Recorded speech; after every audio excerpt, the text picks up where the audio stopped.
There are stories we don't tell anyone, not because we've forgotten them, but because they live so deeply in us that words feel too small. Sometimes, the past doesn't knock on the door. It moves in quietly. It becomes how we hold our breath when someone raises their voice. It's the way we flinch at kindness, expecting the sting of betrayal. It's the soft ache we carry without realizing it. We live forward, but we often feel backward. Letting go of the past doesn't mean erasing it. It means making peace with it, not so we can forget, but so we can breathe without it pressing on our ribs. This meditation is not about escaping what was. It's about remembering who we are, beyond what hurt us. Memory is not just a record of events. It's the echo of emotion. The mind replays what the heart hasn't fully released. That's why we keep thinking about that one conversation, that mistake, that moment of silence when we needed words. But what if we could witness the past instead of reliving it? What if memory became a window, not a weight? Visualize this. You are in a quiet room. In front of you is a screen. Scenes from your past play. You do not judge. You do not flinch. You breathe.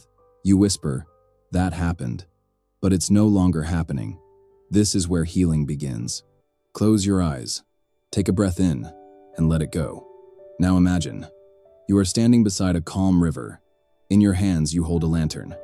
Inside the lantern glows a memory. Painful, maybe unresolved. The sky above is beginning to soften into dusk. You kneel, open the lantern, and let the light inside float away on the water. It drifts gently, not rushed. You whisper, "Thank you for what you taught me, but I don't need to carry you anymore." With every lantern you release, your body softens, your chest opens, your past becomes lighter. Letting go is not abandonment, it's alchemy. We often hold on because something was unfinished, a goodbye that never came, forgiveness we never received or gave. Grief, at its core, is love with nowhere to go. So give it somewhere to go. Write a letter to the version of you who was hurt, or speak aloud to the person you miss. Not for them to hear, but for you to release. Say, "You hurt me, but I won't carry that hurt anymore. You left, but I choose to stay with myself. This pain meant something, but it's not who I am." Let the words be your ceremony. Let the tears be your rite of passage. Forgiveness is not permission. It's not forgetting. It's not saying what happened was okay. Forgiveness is saying, "I choose not to let what you did define who I become." It's choosing to no longer rehearse the wound. Visualize. Your heart is a closed room. Every memory is a guest. One by one, you open the door and say, "You can go now." Some guests leave slowly. Some slam the door. But eventually, the room becomes yours again. Forgiveness is not for them. It's for the life that is waiting for you.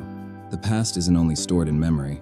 It's stored in the body, in the tension of your shoulders, in the way your jaw tightens, in the shallow breath you take without noticing. So let's return to the body. Place your hand over your heart. Feel its rhythm.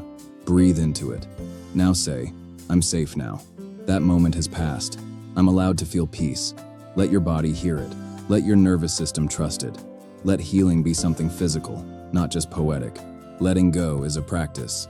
Here are 3 rituals you can return to. 1. Water release. Write a memory on a piece of paper. Tear it slowly. Then release the pieces into water. A stream, a sink, a bowl. Watch them dissolve. 2. Fire ceremony. Write down what you're ready to release. Read it aloud. Then burn it safely. Let the smoke rise like a prayer. 3. Walking meditation. Go on a silent walk. With each step, repeat, "I step out of the past. I walk into my life." Let your body lead where your heart hesitates. You don't have to do this all at once. Letting go is not linear, it's seasonal. Some days you'll feel light, others heavy, but each day you choose peace is a victory. If you peeled away every story, every scar, every shadow from yesterday, who would you be? Beneath it all, there is a self untouched by pain, still whole, still worthy, still radiant. You are not the worst thing that happened to you. You are the healing that followed. You are the quiet decision to stay soft in a world that hardened you. The past shaped you, but it doesn't own you. You get to choose who you become from here. Tonight, find a quiet moment. Write a single sentence. "I am ready to let go of," and finish it without editing. Then breathe. Whisper, "I'm free to move forward." If this meditation helped you, share it with someone who still carries the weight of yesterday. Until then, walk gently. The past is behind, and your hands are finally free.